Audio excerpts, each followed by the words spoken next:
Hello guys, welcome to Akash Aswani YouTube channel. दोस्तों, हमारे पिछले सेशन में हमने DB हेल्पर क्लास क्रिएट किया था जो कि हमें रीयूजेबिलिटी प्रोवाइड कर रहा था और 15 लाइन के कोड को एक लाइन में कन्वर्ट करके दे रहा था। ठीक है, तो आज हम उसी क्लास को एक्सटेंड करने वाले हैं। उस क्लास में हमने दो मेथड्स क्रिएट किए थे, एग्जीक्यूट और सिलेक्ट का।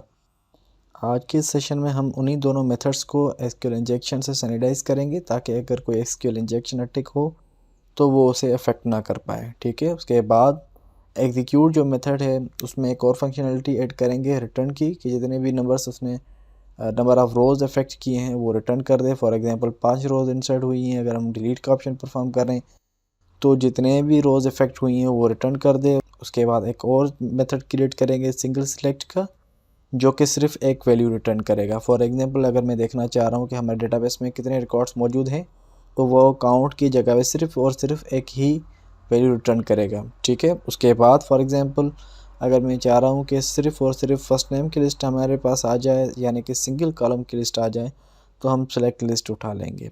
उसका एक मेथड और क्रिएट कर लेते हैं।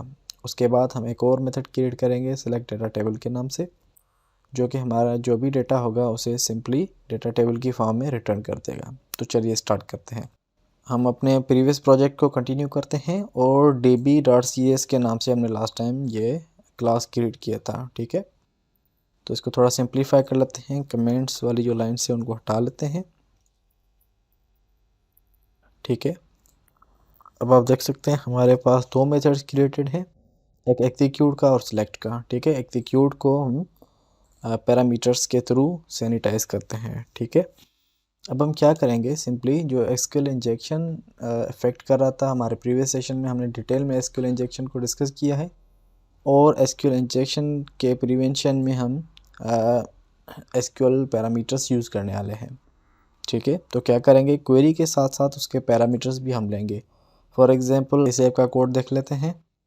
अब यहाँ पे आप देख सकते हैं जैसे ही हम एग्जीक्यूट मेथड को कॉल कर रहे हैं उसे सिंपली जो हमारी क्वेरी है वो पास कर रहे हैं। ठीक है, क्वेरी के साथ साथ यहाँ पे जो इनपुट हम दे रहे हैं वो डायरेक्टली टेक्स्ट बॉक्सेस से उठा के हम पास कर रहे हैं। अब यहाँ पे SQL इंजेक्शन के अटैक होने के बहुत सारे चांसेस हैं। अच्छा, तो हम सिंपली क्या करने वाले हैं, एग्जीक्यूट मेथड को एक क्वेरी देंगे और उसके साथ साथ दो पैरामीटर्स पास कर लेंगे अलग से।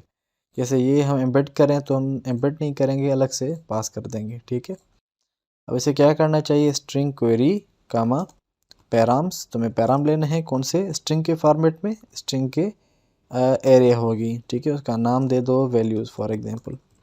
ठीक है, क्वेरी के बाद कितने भी वैल्यूज़ हो सकते हैं, एक हो, दो हो, तीन हो, चार हो, कितने भी वैल्यूज़ हो सकते हैं। ठीक है, अब हम क्या करेंगे, स्ट्रिंग एरे के फॉर्मेट में सारे के सारे वैल्यूज़ ले लेंगे। उसके बाद यहाँ पे जो हम पास कर रहे हैं क्वेरी, उसी क्वेरी को सिंपली यहाँ से आप दोनों ब्रैकेट्स हटा दें। ठीक है, तो अब यहाँ पे वैल्यू देते हैं @1 @2। ठीक है, यहाँ पे वैल्यू आएगी 1 और यहाँ पे आएगी वैल्यू 2। वो कहाँ से आए, TB text box, TB first name dot text comma TB second name dot text. ठीक है, अब आप देख सकते हैं यहाँ पे हमारी क्वेरी मुकम्मल हो रही है। उसके बाद हमने दो पैरामीटर्स उसे भेज दिए हैं, TB फर्स्ट नेम और TB सेकंड नेम। पैरामीटर 1 है @1, पैरामीटर 2 है @2।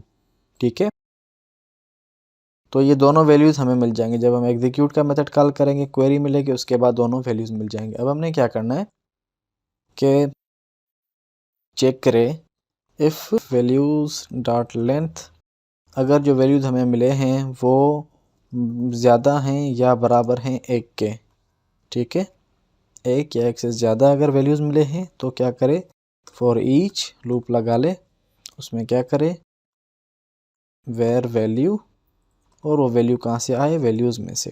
ठीक है, एक एक करके पैरामीटर देता जाए और उसके बाद क्या करें, एक और हम यहाँ पे वेरिएबल क्रिएट कर लेते हैं काउंटर के नाम से और उसे आप वैल्यू दे दें 1। ठीक है, अब क्या करें, ये जो हमने CMD का ऑब्जेक्ट क्रिएट किया हुआ है इसी में CMD dot parameters dot add with value. ठीक है, ये मेथड आप कॉल कर लें, ये आपसे दो चीज़ें मांगेगा, पैरामीटर नेम और ऑब्जेक्ट वैल्यू। ठीक है, पैरामीटर नेम क्या होगा, @ उसके बाद प्लस उसे कर दे काउंटर।